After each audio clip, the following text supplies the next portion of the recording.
Hey guys, welcome to another episode of the World Football Summit podcast. I'm your host, Jaime, CMO at World Football Summit. Today, we have a fantastic conversation for you as we welcome Felix Torralba to the show. Felix is the current Chief Revenue Officer at RCD Mallorca, a top-tier club from the First Division in Spain. To me, this is a unique club with a very promising business outlook for several reasons. One, they have a very loyal fan base and a legacy as a football club. They have a powerful set of club assets and a brand that is recognized at a global scale. Their geographic location is pretty much unmatched. Mallorca is a tourist destination. It has good weather. The people there have high purchasing power. I mean, from a macro perspective, it has all the benefits. And, last but not least, they are backed by American investors that have experience running the Phoenix Suns of the NBA. And Mallorca is also receiving great support from LaLiga to expand internationally. During the conversation, we cover three main topics: the fan experience and the different ways they generate revenue from fan engagement. At the end of the day, the growth of the football property depends on delivering a great fan experience wherever they are. Felix explains what he believes makes for a great fan experience.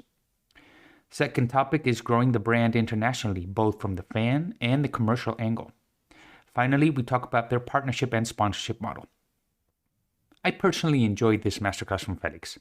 If you ever wondered what it's like to drive the business growth of a club, this is an episode you do not want to miss. Before going into it though, you probably are planning your 2023 strategy, right? If you haven't done so already. Well, make sure you mark your calendars, as we have already opened our pre-register forms for Football Innovation Forum in Istanbul on June 9th. Yes, you're right. That's the day before the city hosts the UEFA Champions League final. And you can also pre-register for WFS Europe in Sevilla on September 20th and 21st. The biggest football industry event is already in the horizon. So, you want to join the leaders that will shape the future of football? This is your opportunity. Head over to www.worldfootballsummit.com. Again, that's www.worldfootballsummit.com and submit your request. And with that, enjoy this episode with Felix Torralba from RCD Mallorca. Well, Felix, thank you so much for making the time to join us in the World Football Summit podcast. It's a pleasure really to have you here and really learn about about you and about what Mallorca is doing, which I think is a great use case and business case for the industry. So before going into a lot of the topics that we want to cover today, and I think it's going to be a very fun conversation, I don't know if you can share a little bit about your background. How did you end up at Mallorca? Just to introduce yourself to the audience. Absolutely. No, the pleasure is all mine. So thank you for having me, and I'm looking forward to it. As you mentioned, I joined Mallorca. I'm quite the last one to join. I joined 1 year ago. My background comes from other sports industries. I started working for sports at a very young age. When I was 18, started with tennis. Did quite a career in officiating and on the pitch, let's say, on the court, and traveling around the world and getting to experience a lot of events, live events and so on, and getting a lot of experience there. And then at some point, I just wanted to also see what was behind the court, and did my master's in sports administration with the goal to move on to other areas of the business. And I ended up joining a sports event agency with a tournament in Mallorca. So I got engaged as the managing director of a company, Emotion Sports, to run an ATP tournament. Firstly, a WTA tennis, then ATP. We acquired the license, and then even with a PGA European Tour event. So that's how I got to Mallorca after quite a long ride in the world of sports.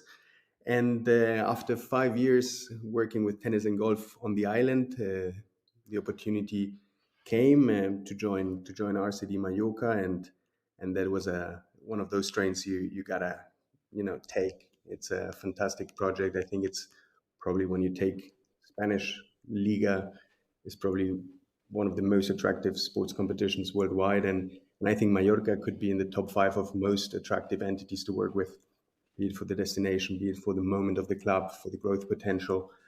So it was an easy decision for me. Definitely, I was just about to say that Mallorca probably, if you mix in the personal side of it, the location, the weather, and also, I mean, what you were saying. I think you joined at a point where, from a business perspective, it's just it's a very interesting moment, which we will talk Absolutely. about later on. No, so I do want to understand. So you joined as Chief Revenue Officer for Mallorca. I want to understand, what does a CRO do at a club? I don't know if you can divide your role into, let's say, buckets. Yeah, absolutely. I think it was a new created role when I joined. I think it makes a lot of sense for sports organizations to have a CRO role. Basically, what you do is you coordinate and manage the different areas and departments of a club that generate revenues. Basically, when we're talking about ticketing and hospitality, commercial and sponsorships, marketing. So all those areas, communication is a very, very close collaboration because also it's a revenue source. So basically what you do is you coordinate those, you make those more efficient. You make sure that the sales team and the hospitality team work together with the communication team, supports all the efforts to maximize revenues and obviously generating those strategies in order to maximize the potential of growth that a club has. So I would say if I would have to say percentage wise, tough to say, probably sponsorships would be number one in terms of revenue generation and commercial activity. So that would be probably about 40% of the dedication. And then very similar, ticketing and hospitality is a huge revenue source as well. And more for a club like Mallorca, which we make a lot of efforts in generating experiences and hospitality opportunities there. Due to where we are, obviously we have a very interesting destination for that, and then obviously marketing, digitalization of the club, new business developments. That's very important. So basically, whatever we do, and in this strategy where we are now ongoing a stadium refurbishment project. We need to look at that before it's built in order to make it appropriate to maximize revenues, to maximize experiences, to maximize potential. So that's a little bit what I do. That's great, and wow, you to pretty much cover the entire spectrum of the business, of generating, the growth of the business, which is so interesting. And I guess it's difficult for me to where to start, but I think in football, everything in terms of business usually starts with the fan experience. No? That's kind of like the fuel of everything else. So I guess we can start with that. And I don't know if you can identify when we speak about fan experience, what are your strategic areas, or what are the priorities to make, the best possible fan experience within the stadium or maybe outside, wherever you want to take it. That's a great one to start with. Fan experience is obviously something that is, we all have it on our table every day in the sports industry. I think there is a lot of concepts that belong to the fan experience world, right? What I think is that fans. There are so many different types of fans, and you have people that come to the stadium every single match. You have people that just watch you and follow you from the distance. You have people that are very interested in merchandising, but maybe not on season ticket holders. So basically, in my mind, what fan experience has to cover, it has to serve a purpose. It has to, whatever you do in terms of fan experience initiatives, you need to do it with a purpose. You need to do it goal oriented, in the meaning of it must bring something to the fan, whichever fan that is. We have said there's many fans, so be it the one from the distance, be it the one that comes every day to your stadium and that knows more about the history of the club that you ever will know. You have to give him something of value with a purpose, and it has to be, I think, flawless, immersive. So basically what you have to do is you have to accompany him through his journey with the club and make sure that throughout that journey he gets those touch points that make his relationship with the club easier. So I think if you start with those pillars, the steps that you undergo are going to be very productive. And actually, thinking about what you just said, all the touch points, those can be either physical, like within the stadium, or they can also be digital, right? So at the end of the day, the challenge is how to combine both worlds to create the best fan experience. So any examples or any frameworks that you use to do that? Yeah, I think at the end, experiences, the best are when they're live. That is what you can give that is completely different and unique. So obviously, starting from that live experience, the digital world has now given us a lot of tools to understand our fan, to read, to learn from him. What does he want? What does he consume? What does he expect from us? What is he missing? How can I adapt what I serve him, be it the match day experience, be it how am I watching the match on TV, how am I getting access to behind the scenes content, to more interviews, to more detailed information about players, about our institution and our organization, our project. So at the end, physical and digital combine a lot. I think the digital is probably not making it 100% like that, but if I had to refer it, I would say it's the perfect tools that we have been provided to learn and understand how we can deliver better experiences. You mentioned before, no, you were in there's a project to kind of revamp the stadium, and it's been all over the news. And how do you factor that into creating a better fan experience? How is that included into that project? Well, I think it's included from the start, from the scratch. So basically, and our president and our CEO have been very clear about it. The whole stadium refurbishment is for the fans. We were one of the few stadiums that had a running track around the pitch. And that was obviously the first thing that the crowds and the fans were demanding to get rid of. We wanted to be closer to the players. Even the players said, we need the crowds. We need those extra points, extra effort. So I think started from a fan perspective. And from then on, we build everything around it. So I think every single aspect that we work on in the stadium refurbishment project, which in our case is 4 phases that we're working on, is like if we would put a glasses on, which say, this is my fan vision, and all the areas that I'm adapting and regenerating, how do they look from a fan perspective? And I think we're being quite ambitious, quite strong on delivering those. But I think everything that we are approaching is really from a fan perspective. How can we do better use of every single square meter we have? In football, stadiums are big spaces with a lot of infrastructure inside and outside. So how can we make our fans enjoy better the time that they decide to spend with us?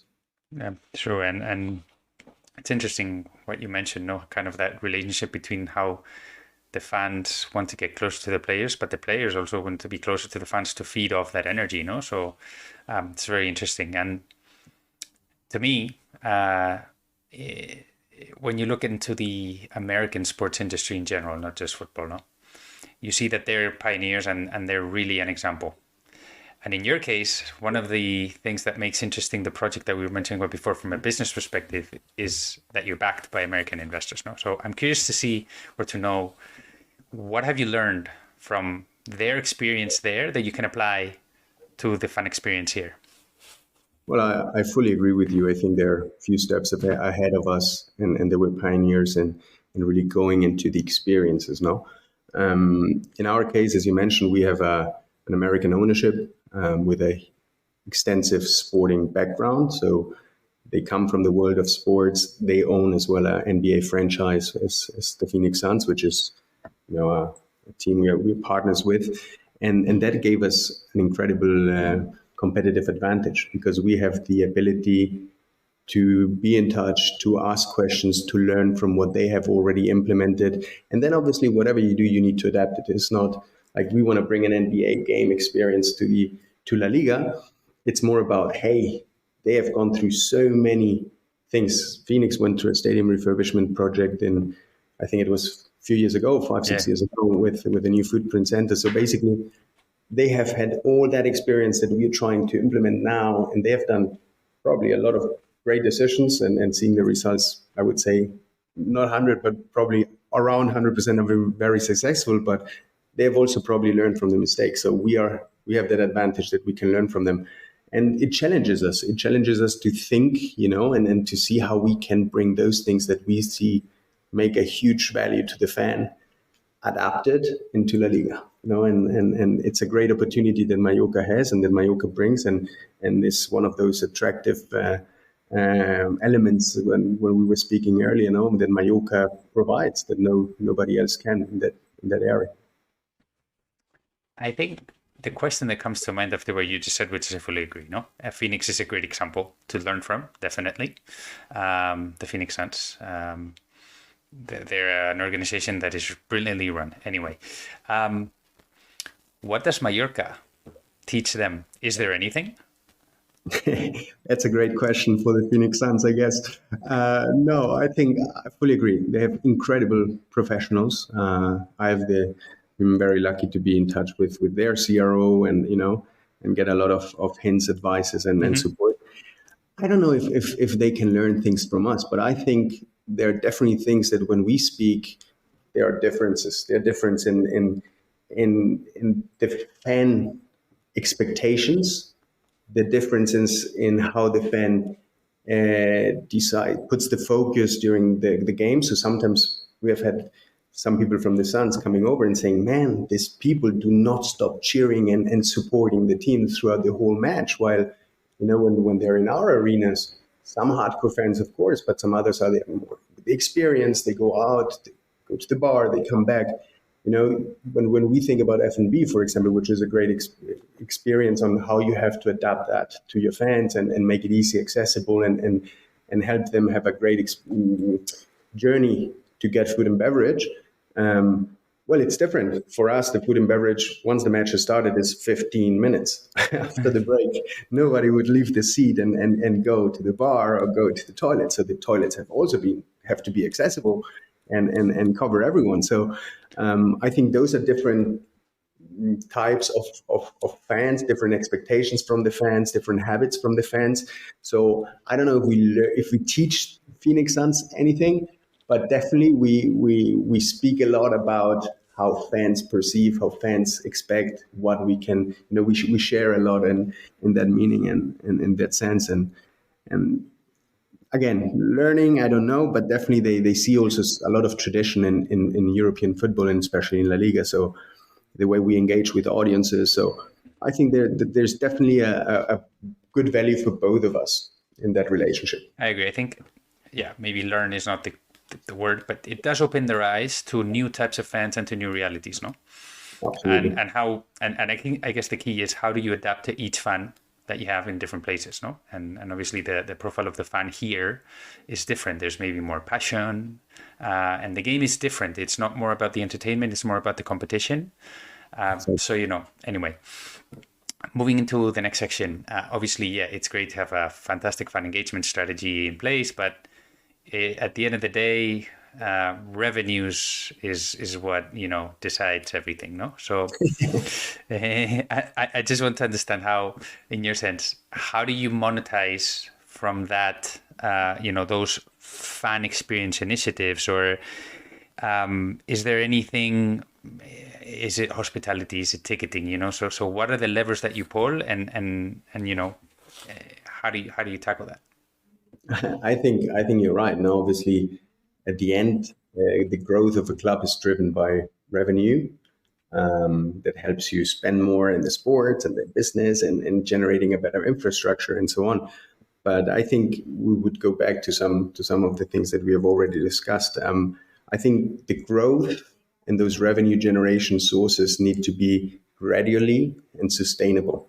So it's not about, taking the fan as soon as he comes to the stadium and give him 15 boxes to consume. No, I think it's about making his experience better. And for that, you got to understand him. So we need to really focus on knowing our fan and doing a great profiling of whom we are speaking to, and also make sure that we speak the same language than he wants us to speak, in a theoretical way, right? Like, basically what I'm meaning is we need to implement those monetization opportunities around an experience that adds value and that has that purpose that we were mentioning before to the fan. So making sure, hey, a guy is willing to show up in the store and wants to maximize his match day, because he's not a guy that comes every match in the season, but he wants to have a great experience. And why not take something with him home and share it because he had a great experience during the match? So make sure that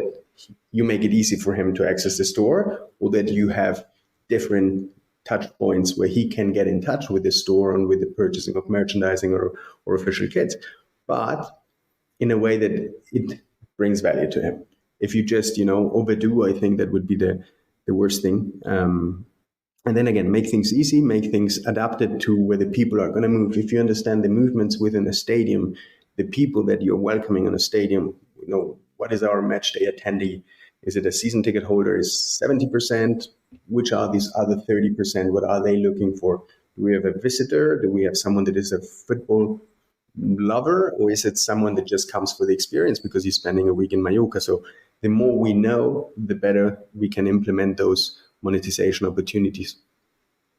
One of the things I found out while doing research for our conversation, you were pioneer in launching a hospitality initiative, which is also another monetization strategy, no?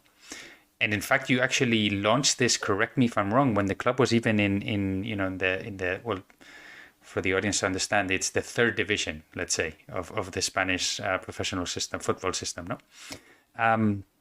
So what have you learned, and what can others learn from this initiative? Because to me, that stands out. You don't need maybe to have, a super or be in a top tier league to have a successful initiative around hospitality, no? Oh, exactly. And yes, it was, I think, more than 6 years ago. And it was pretty much when the new ownership took over, right? That they started to bring in their stamp into the organization, no? Where they say, hey, let's do the most of out of what we have. I think that's a bit of our NDA. I think we are a bunch of young, dynamic people, not afraid to fail, and always looking for innovation also throughout the experiences that you provide.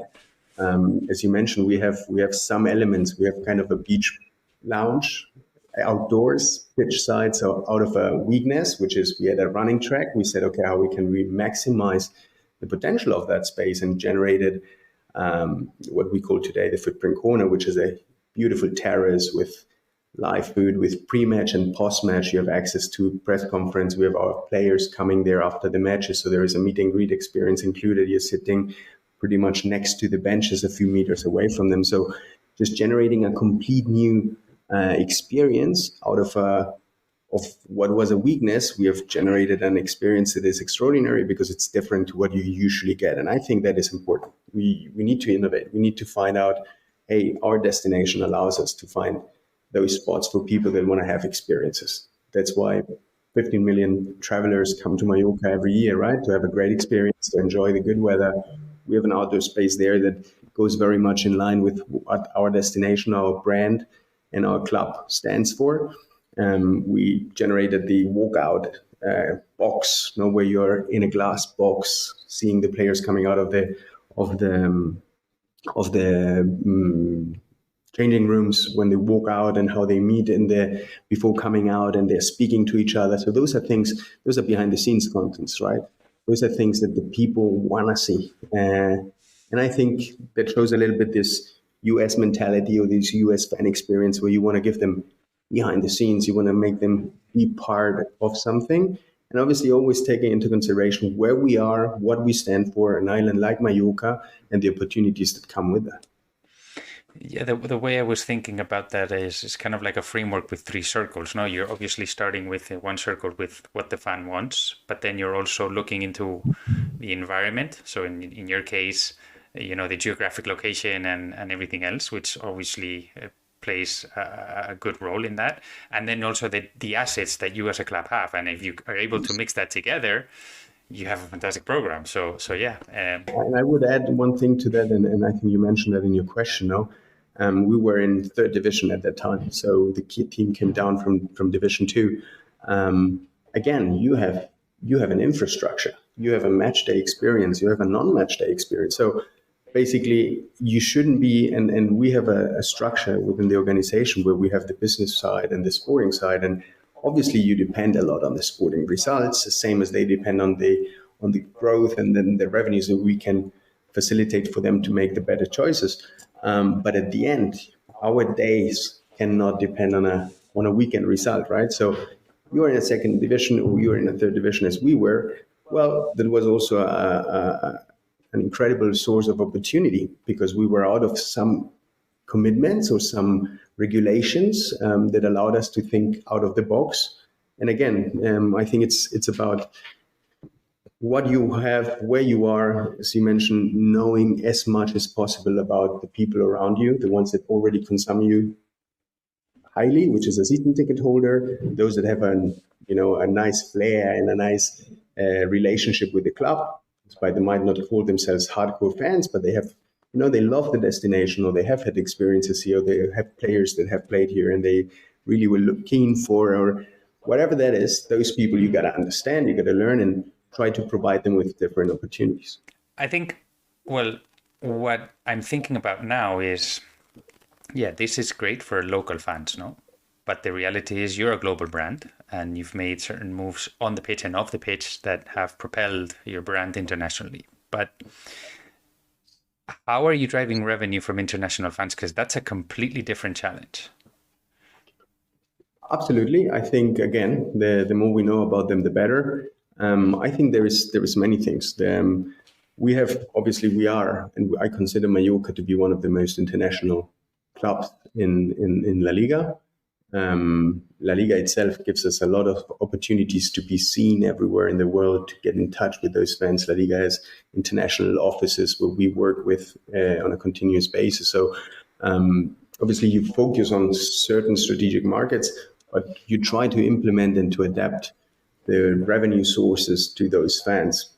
Again, we're not talking about the same exact path. We have a match day experience and a local fan base, which we speak one language with, but we got to have another language and another path for those people that want to be part of Mallorca. It's all family, right? Those that sit here and those that sit in Beijing or in Boston and still want to be, attached to the club. We have to give them the right tools to feel they belong to that. And I think football has this sense of belonging that is unique, that gives us an advantage towards any other sports in the world. And I come from tennis, golf, but football has that sense of belonging that we need to take advantage of because it's a gift for teams and for organizations. So what do we try? We try to make it easy for them. Same as we were speaking before, that when you have those fans that come to the stadium, that you want to, make the best journey possible.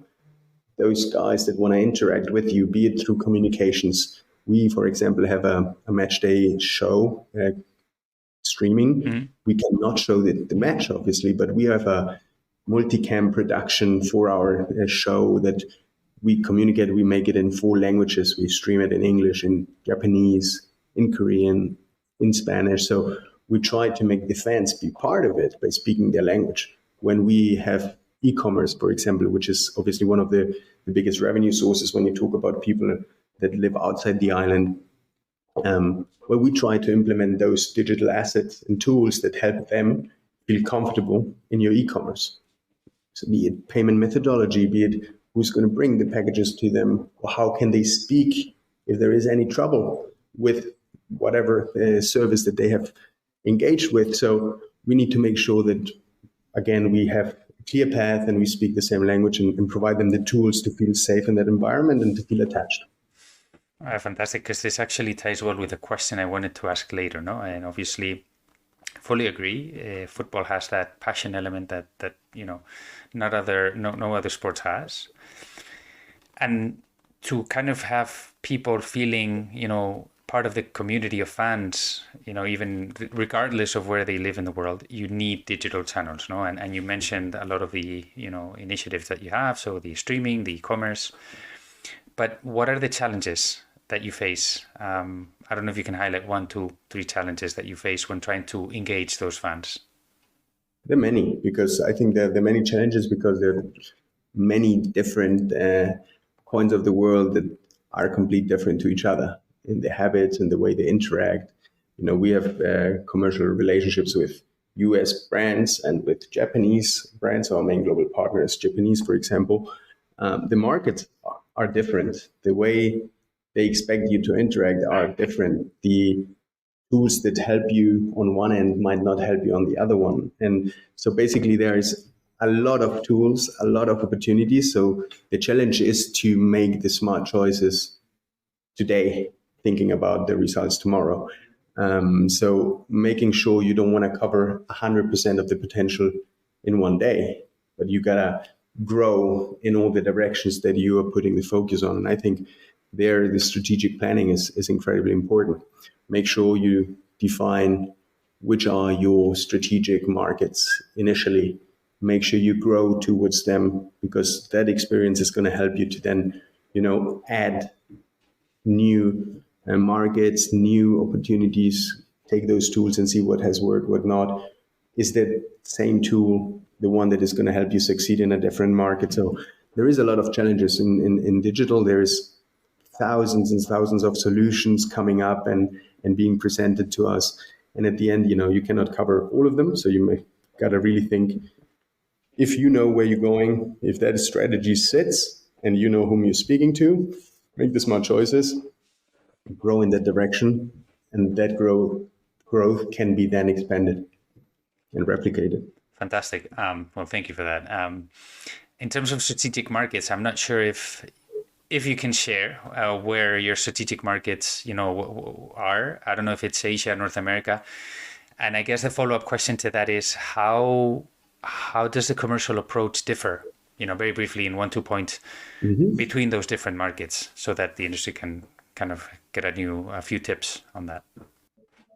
No, absolutely. I think right now, if we have to say where our strategic markets, the ones that we're dealing with right now, obviously we are working on adding markets and on adding new communities and targeting new markets within the close, near and mid future. But right now our focus would definitely be, as you mentioned, Asia, with Japan and Korea at the upfront, North America, and then the German-speaking EACH or Central Europe, because of their relationship they have with the destination. They're very close to us. They're people that feel Mallorca, that have a love and a passion for the island, and where we have an advantage, getting them on board with the RCD Mallorca family.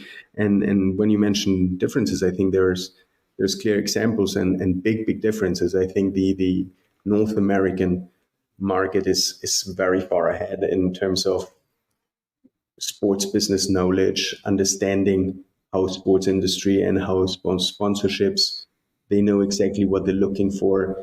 They are quick, they're innovative, they have a lot of new developments. And then you have markets like Japan, where we have incredibly great experiences until now, but they need to trust you. They need you to be present. They need you to have experiences or strong relationships already built with Japanese companies. So they expect you to prove yourself as a great partner in order to generate liaison and to generate business opportunities together. So I think the pace, the matureness of the sports industry in each market is different. And I think it's important to be on the grounds. It's important to be there, to have your feet there, and to work on avoid one shots and really work on the markets in a presential way. Great. Yeah, I mean, that's thank you for that, because that's a great point, how you can adapt to each different geography. It's just different values, and how can you adapt your brand to those values. I also want to talk about commercial opportunities, but before we jump into that, just one question around, I don't know if there's any trends that you're looking into in terms of fan experience, or is there any sports properties, not maybe football, just in sports in general, that you learn from or that you use as a benchmark for your own, role? Well, I think we have two great examples and people that we try to look up to, which obviously one is Phoenix Suns and the NBA, as we mentioned before, and the other one is LaLiga. LaLiga is a brand. LaLiga is an organization. I think LaLiga is incredibly strong in growth and looking at the next 100 years, the next fans, the next opportunities, and millennials and Gen Z.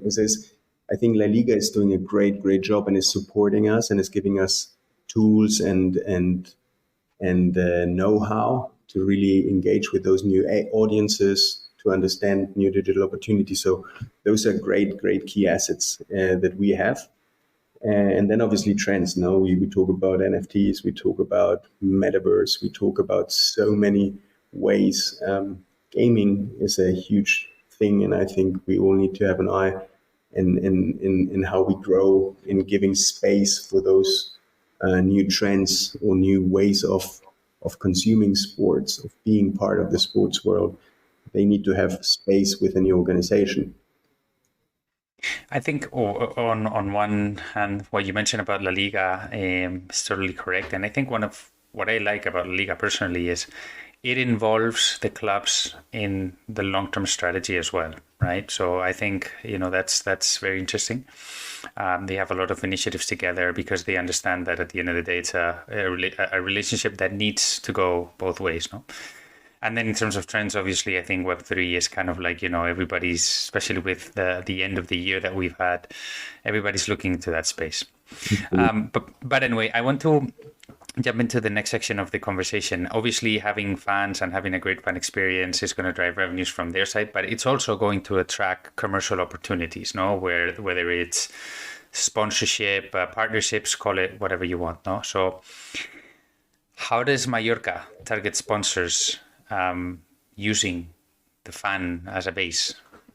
I think that's a great question, and I could take 30 minutes for that reply alone. So please stop. We'll welcome you back to the podcast to explain. No, but I think making it simple, I think is, where is your potential? So where is RCD Mallorca's potential? What can Mallorca bring to the table to you that other sports properties cannot? I think that's the starting point. What makes you different? What is your value? Because when you approach a commercial opportunity, I think it's very important to understand, what are you bringing on the table? It's not, hey, I'm bringing a proposal, I'm knocking on the door, come and visit me. It's like, I have something that we both together can generate a lot of value with. And for that, we have to go a bit further back and saying, okay, where am I now as an organization? What is the right fit for me? What do I feel is bringing value to the club? With whom do I want to grow? And once you make that internal study and decide, okay, where are we? How can we grow? What are elements that can help us reach the next level?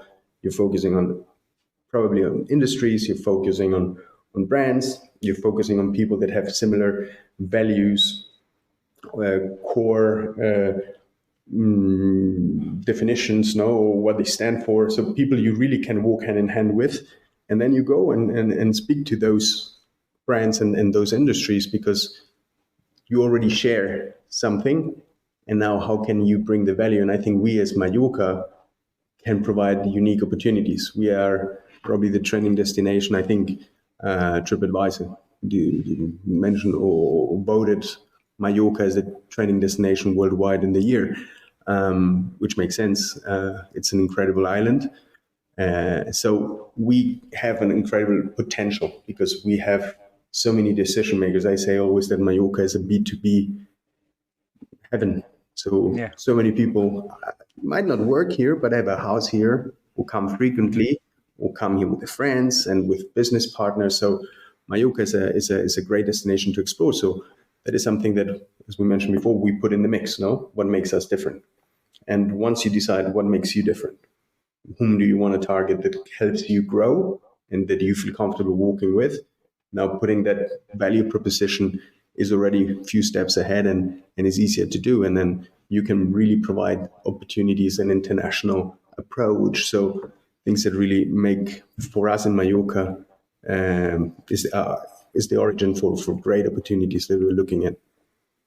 Again, it goes back to what we were mentioning before of, understanding the fan, the environment that you have, so the geographic location, and the assets that you as a club have, no? And what you were mentioning there with LaLiga, it makes, it makes me think of a panel where actually Jorge La Vega from LaLiga was speaking about partnerships, and he was speaking about two concepts that I think resonate with what you were saying, which is basically alignment and collaboration between brands and clubs. There needs to be much more of that, not just exposure, let's say, no? Absolutely.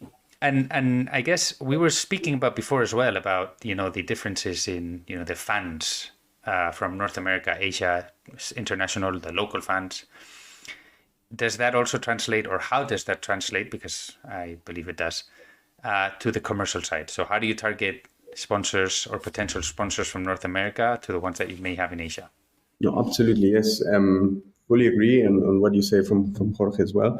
I've been lucky to work with La Liga, spend a week now together with in Dubai, and spoke a lot about the commercial developments of La Liga, and I think their vision is, I'm absolutely aligned with that. And then we were in Japan, so again, being present in the markets that you focus. So it has been quite a few trips in the last weeks, but going back to your question, I think those things transfer when you do that strategy or that strategic approach towards your commercial opportunities. We have to put things in value. We are one of the top 4 most viewed properties of La Liga or teams of La Liga in Japan and in Korea, for example. So we have an access to those markets that is unique, and then many brands internationally want to leverage. We have tools through, as we were mentioning before, communication opportunities with our match day programs and the way we interact with more than 35,000 viewers per match with many internationals on it. So we have access to those international markets in the way people that consume us and the people that are attached to the team, and that is a great tool of leverage or a great opportunity for those international clients. I think Mallorca is also, as a destination, and again, I'm putting the importance of the destination as a value in commercial, but I think Mallorca has that flair, that it sounds high end, it sounds trendy, it sounds international, it sounds like the place you as a brand want to be. So we need to make sure that we phrase that and we put that in, and that we translate that into value for a possible customer. And then, yes, we have, for example, in the US, obviously through the Phoenix Suns, we have some partnerships that we share. So we have partners like Footprint involved in both teams. We have had different partnerships in the last years that we have shared, and opportunities that we work on together, because at the end, you're a brand and you're a global brand, and that gives you the opportunity that through one agreement, you might be present in 2 sports that are their reference in 2 continents and 2 areas. So taking you global, creating a very strong impact through a partnership alignment. So I think those opportunities are there for us, and we try to work hard on them. And just a side question that I have on growing the brand internationally.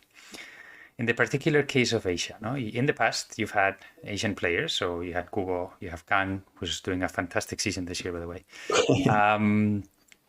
Do you need Asian players to grow the brand in Asia, for example? Or is that something that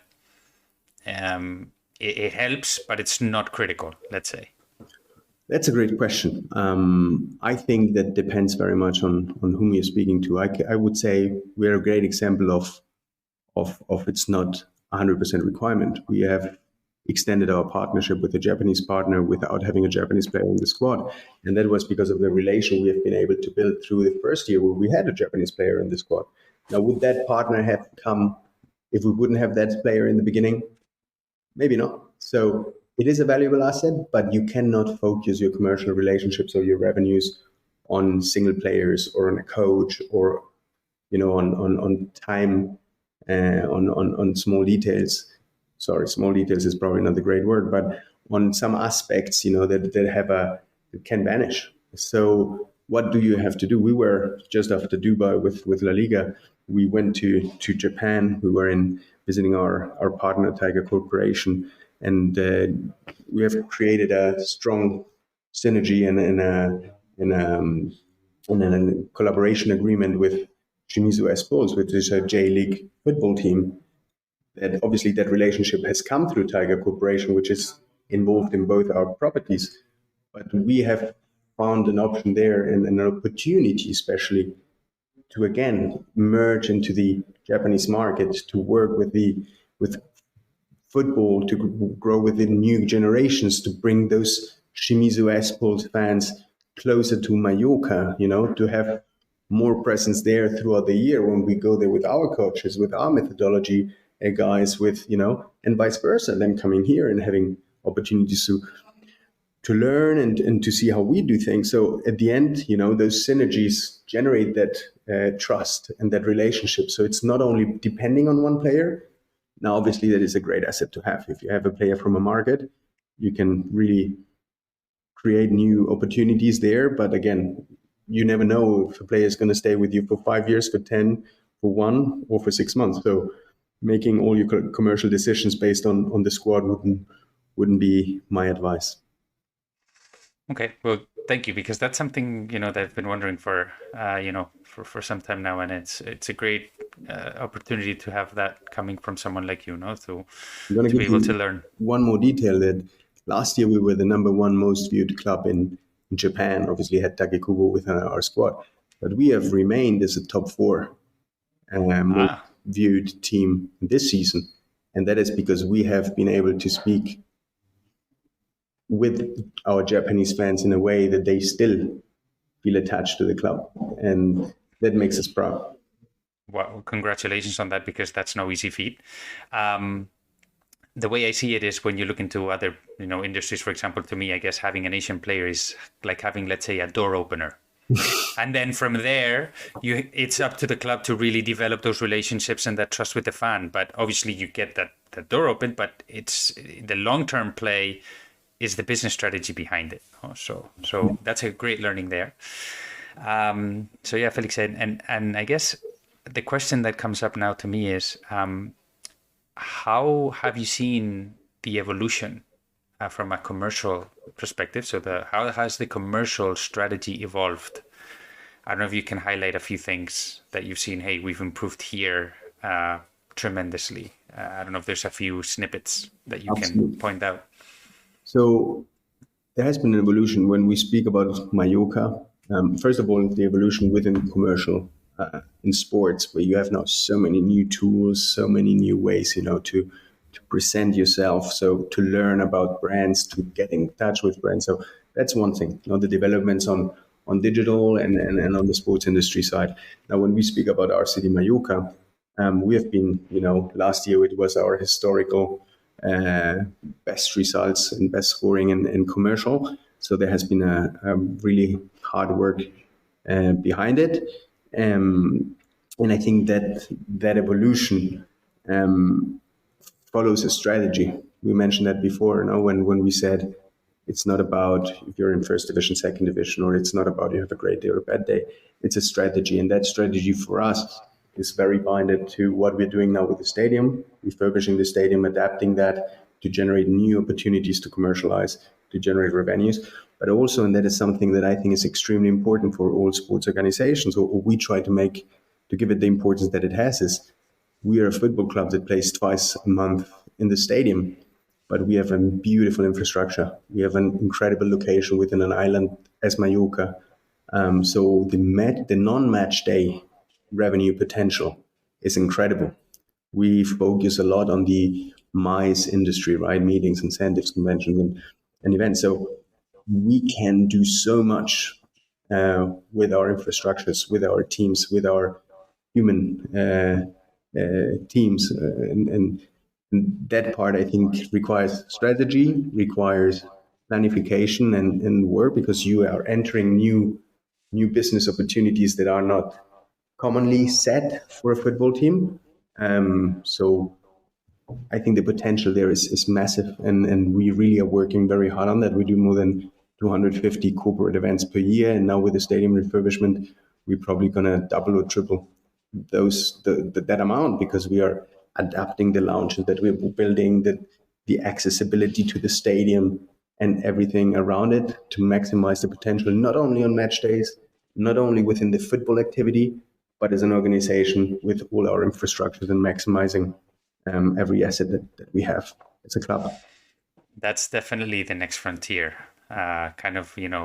Generating revenues every day rather than only match day. And I don't want to go into the rabbit hole of Web3 with, the metaverse and all the possibilities that are there, because that's going to take us, to another podcast. Anyway, Felix, I want to be respectful of your time, so I just want to ask you two last questions. First off, what advice do you have for brands that may be looking to enter the football industry? Well, feel free to call anytime. Mallorca is always a phone open. No, jokes aside, I think you have to have a purpose. You have to know what you expect from it. I think what I would say is that the sports industry is going to provide results for sure, and great results, because you have emotions, you have sense of belonging, as we discussed before, you have brand affinity through the sports industry. So there is definitely an incredible potential by aligning with the sports industry, with football, and as a brand. Now, what are you looking for?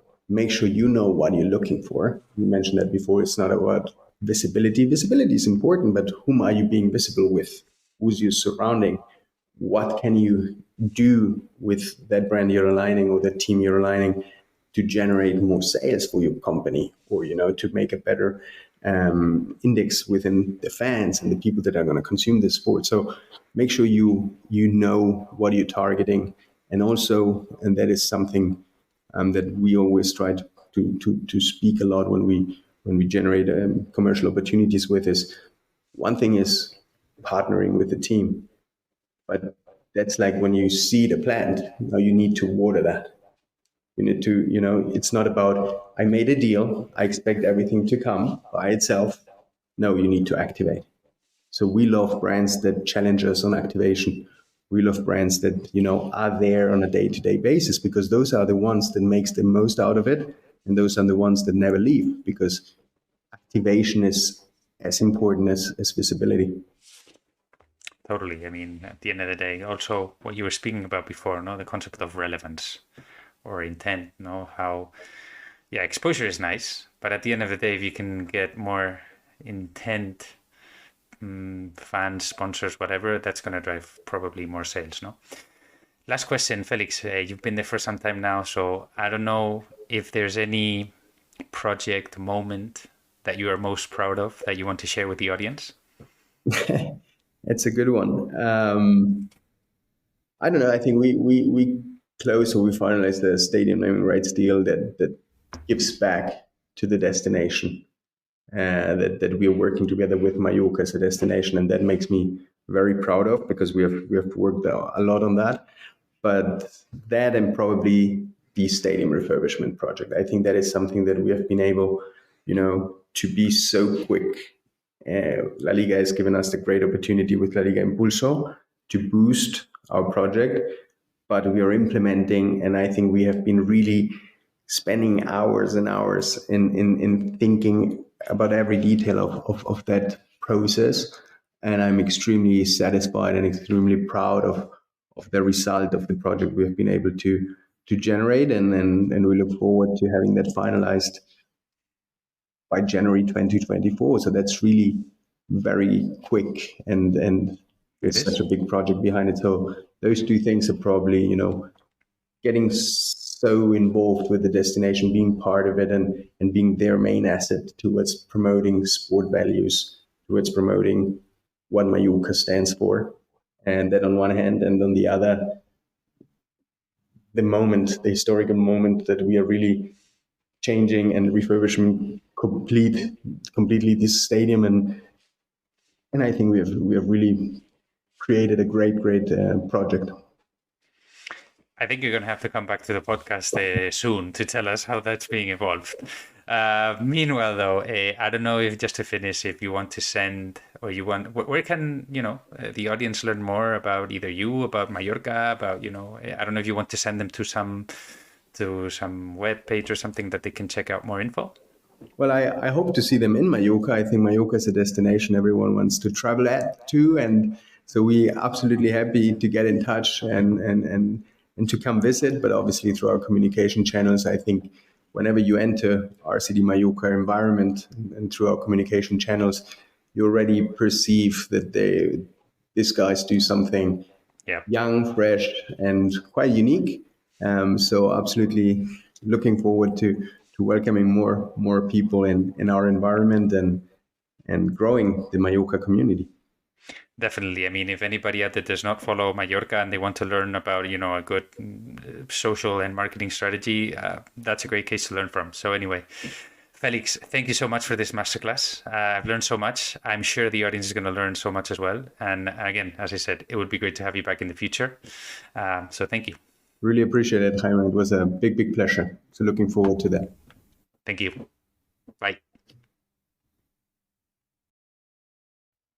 And there you have him, Felix Torralba, Chief Revenue Officer at RCD Mallorca, with a true masterclass on how to drive growth for a top-tier football club. What were the key takeaways for me? First, the pillars of a great fan experience are purpose, be immersive, so how can you involve the fan in that experience? Third, how can you bring value to them? For this, you will need to identify different segments, which at the end of the day depends on having a great data practice. So you can actually create those segments and then tailor the different packages to those fans.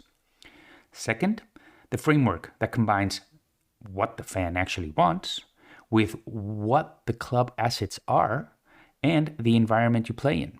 So for example, in the case of Mallorca, they have a great tourist destination, which is why they ended up creating that fantastic hospitality package.